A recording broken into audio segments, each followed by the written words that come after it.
ಹೇಳ್ತಾ ಹೋಗ್ತೀರಿ. ಅವಾಗೇನಾಯಿತು, ಸ್ವಲ್ಪ ನೆನಪು ಇರ್ತದೆ, ನೆನಪಿನ ಶಕ್ತಿಗೂ ಹೌದು, ಏಕಾಗ್ರತೆಗೆ ತುಂಬ ಉಪಯೋಗ ಆಗ್ತದೆ. ಇನ್ನೊಂದು ದೊಡ್ಡದಿದೆ ಕಥೆಯಲ್ಲಿ.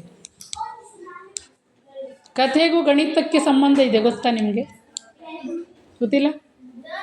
ಕಥೆಯಿಂದ ಕಲ್ಪನಾ ಶಕ್ತಿ ಬೆಳೀತದೆ, ಕಲ್ಪನೆ ಮಾಡ್ಕೊಳ್ತಾರೆ. ಅಂದರೆ ಹೇಳಬೇಕಾದ್ರೆ ಇಮ್ಯಾಜಿನೇಷನ್ ಆಗ್ತಾ ಇರ್ತದೆ ತಲೆ ಒಳಗೆ. ಅದು ಏನು ಗೊತ್ತಾ, ಗಣಿತಕ್ಕೆ ಇಮ್ಯಾಜಿನೇಷನ್ ಬಹಳ ಮುಖ್ಯ. ಈಗ ಅಲ್ಲಿ ಸಮಸ್ಯಾತ್ಮಕ ಲೆಕ್ಕಗಳು ಬರ್ತಾವಲ್ಲ ನಿಮ್ಮ ಗಣಿತದಲ್ಲಿ, ಆವಾಗ ನೀವು ತಲೆಯಲ್ಲಿ ಅದನ್ನು ತಂದ್ಕೊಳ್ಬೇಕಾಗ್ತದೆ ನೋಡ್ರಿ. ಅದು ಈಗಿನ ಕಾಲದಲ್ಲಿ, ಹಿಂದೆ ಎಲ್ಲ ನಾವೆಲ್ಲ ಸಣ್ಣಿರಬೇಕಾದ್ರೆ ಕಥೆಗಳನ್ನು ಹೇಳ್ತಿದ್ರು. ನಮಗೆ ದೊಡ್ಡವರು ಕತೆ ಹೇಳ್ತಿದ್ರು, ನಾವು ಕಥೆಗಳನ್ನು ಓದ್ತಿದ್ವಿ, ಆಮೇಲೆ ಶಾಲೆಯಲ್ಲೂ ಕತೆ ಹೇಳ್ತಿದ್ರು. ಈಗ ಸಮಯನೇ ಇಲ್ಲ, ಎಲ್ಲ ನೋಡಿದ್ರೂ ಕತೆ ಇಲ್ಲ. ಈಗ ನೀವೇನು ಮಾಡ್ಬೋದು ಕತೆ ಸಲುವಾಗಿ? ನೀವೇನು ಮಾಡ್ಬೋದು? ನೀವು ಓದ್ಬೋದು, ಒಂದಾಯ್ತು. ಓದೋದು ಒಂದು ರೀತಿ ಬೇರೆ, ಕತೆ ಕೇಳಬೇಕಲ್ಲ, ಅದಕ್ಕೆಂತ ಮಾಡಬೇಕು? ಅಲ್ಲ, ಅವ್ರಿಗೆ ಸಮಯ ಇಲ್ಲಲ್ಲ ಪಾಪ. ತಂದೆ ತಾಯಿಗೆ, ಅಜ್ಜಿಗೆ ಸಮಯ ಇದ್ದರೂ ನೀವು ಕೇಳೋದಿಲ್ಲ ಅಜ್ಜಿ ಹತ್ರ ಕತೆ. ಕೇಳಬೇಕು. ಮೊಬೈಲಿಗೆ ನೋಡ್ತಾ ಕೂತ್ರೂ ಕಷ್ಟನೇ ಅಲ್ಲ, ಕಣ್ಣಿಗೆ ತೊಂದರೆ ಆಗ್ತದಲ್ಲ. ಅವಾಗ ನೀವು ಕಥೆಯನ್ನು, ಆಡಿಯೋಗಳನ್ನು ಕೇಳ್ಬೋದಲ್ಲ, ಕಥೆಯ ಆಡಿಯೋಗಳು ಕೇಳ್ಬೋದು, ಹಚ್ಕೊಂಡು ಜೋರಾಗಿ ಕಥೆಯನ್ನು ಕೇಳ್ಬೋದು. ಒಂದಾಯ್ತು. ಅದಕ್ಕೊಂದು ಕಥೆ ಇದೆ.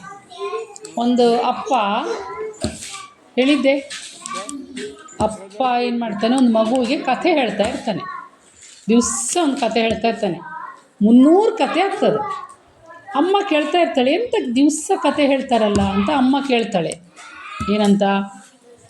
ದಿವಸ ಕಥೆ ಹೇಳ್ತೀರಲ್ಲ, ಆ ಮಗುಗೆ ಎಷ್ಟು ಕಥೆ ನೆನಪಿದೆ ನೋಡುವ ಅಂತ ಕೇಳ್ತದೆ ಅಮ್ಮ. ಮಗು 5 ಕಥೆ ಹೇಳ್ತದೆ. ಎಷ್ಟರಲ್ಲಿ?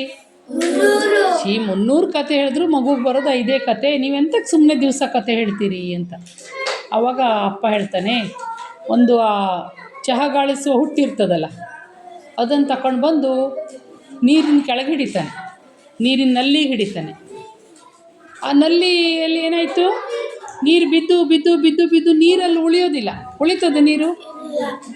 ಉಳಿಯೋದಿಲ್ಲ, ನೀರೆಲ್ಲ ಹರಿದೋಯ್ತು.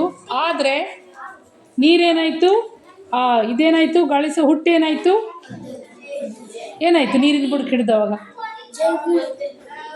ಶುದ್ಧ ಆಯಿತು, ಕ್ಲೀನ್ ಆಗಲಿಲ್ಲ ಅದು.